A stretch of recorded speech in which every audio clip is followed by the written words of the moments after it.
Right to property की बात करें तो राइट टू कॉन्स्टिट्यूशनल रिमेडी है ये वाला 32।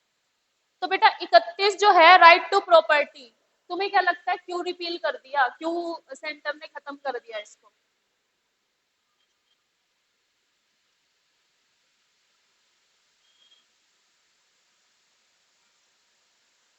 हाँ बेटा, right to property, basically right to property का जो अब प्रेजेंट स्टेटस है, ये एक लीगल एंड कॉन्स्टिट्यूशनल राइट है,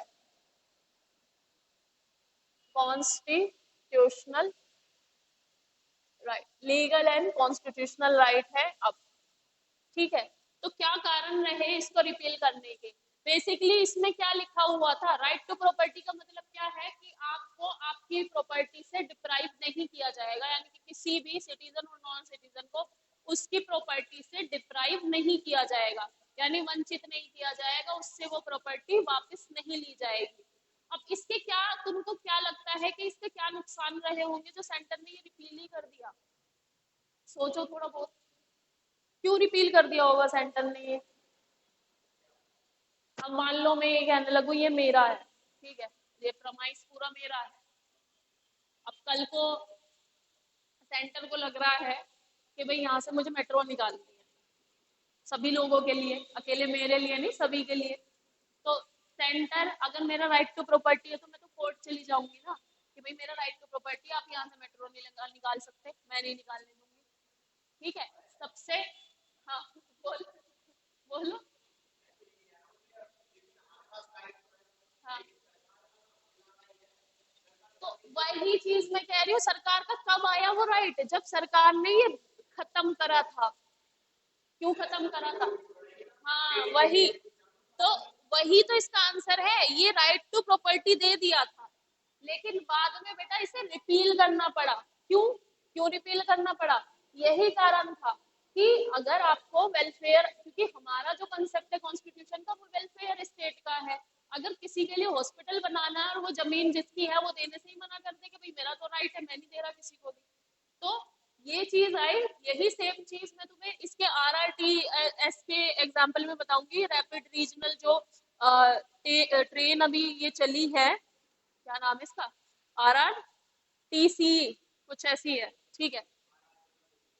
हाँ हाँ, नमो भारत और रैपिड एक्स, ठीक है, रैपिड एक्स मान लो, रैपिड एक्स, तो ये जो रैपिड एक्स है मान लो, तो इसमें बेटा जहां जहां स्टेशन बनाए हैं वहां पे प्रॉपर्टीज थी किसी की, ठीक है, कुछ लोगों की शॉप्स थी, कुछ लोगों की खाली प्रॉपर्टी पड़ी थी, तो जरूरत पड़ी थी स्टेशन बनाने की वहां पर, तो उसे क्या करना है, उसे हटा दिया, ठीक है, वहां से वो तोड़ दिया।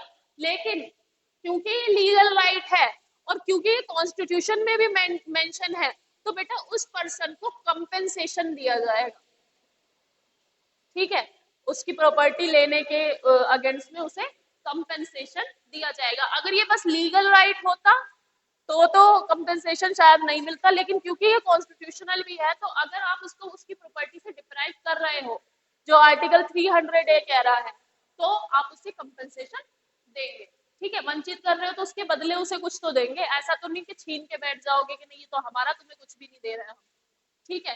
तो originally right to property was one of the 7 right, ठीक है, पहले ये वन ऑफ द 7 राइट था जो कि हमारे राइट्स है इसमें, फंडामेंटल राइट्स में। बाद में ये रिपील कर दिया गया, रिपील मतलब इसको अबॉलिश कर दिया गया, खत्म कर दिया गया कॉन्स्टिट्यूशन से हटा करके, और हटाने के बाद इसे 300A करके सेपरेट आर्टिकल बनाया, ठीक है।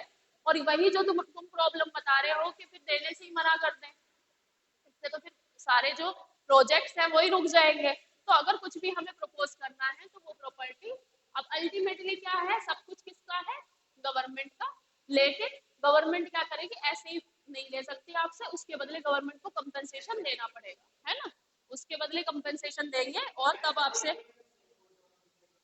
हाँ, या कहीं और दे देते हैं, ऐसा भी हो जाता है, ठीक है। तो ये पहले पार्ट 3 कॉन्स्टिट्यूशन में 7 राइट में से ही एक था, इसको लेटर ऑन रिपील कर दिया गया, और ये कहता था, मतलब आर्टिकल 31 क्या कहता था, guaranteed to every person whether citizen or non citizen right against deprivation of his property, यानी कि कोई नॉन सिटीजन या सिटीजन है उसे उसकी प्रॉपर्टी से डिप्राइव नहीं किया जाएगा, वंचित नहीं किया जाएगा, ठीक है। और it provided no person shall be deprive of his property except by authority of law, ठीक है।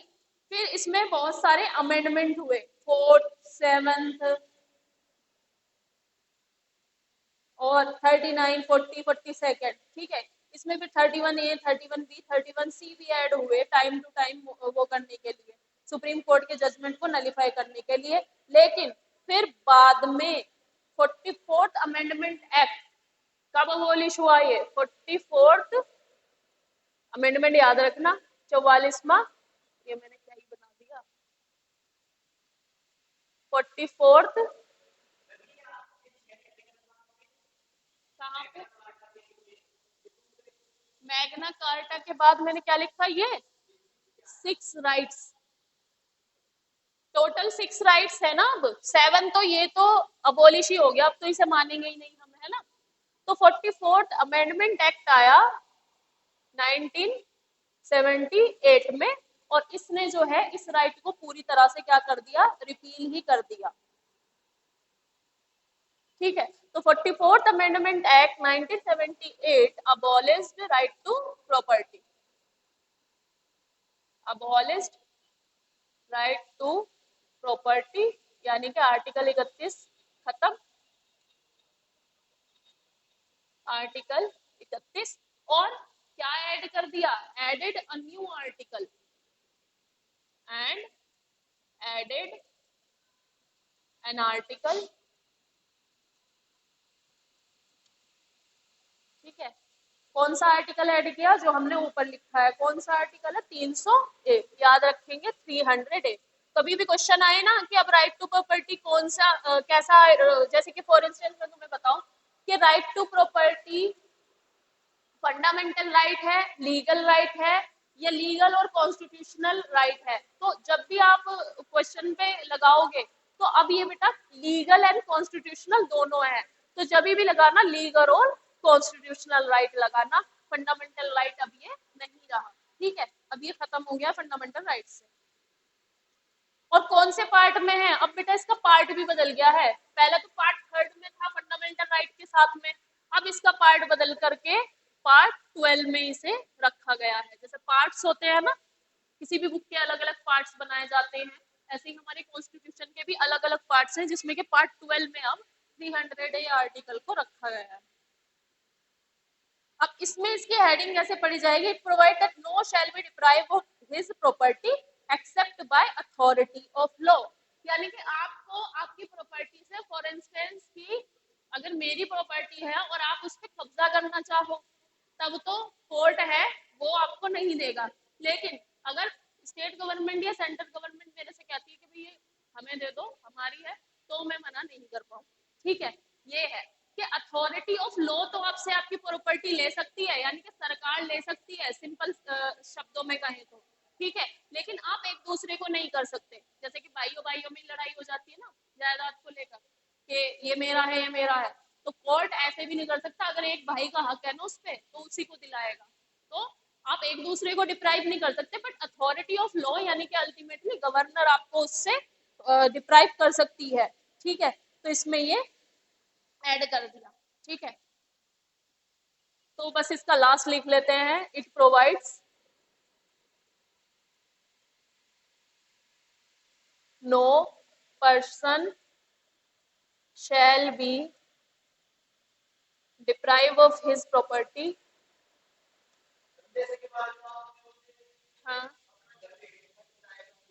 हाँ हाँ हाँ हाँ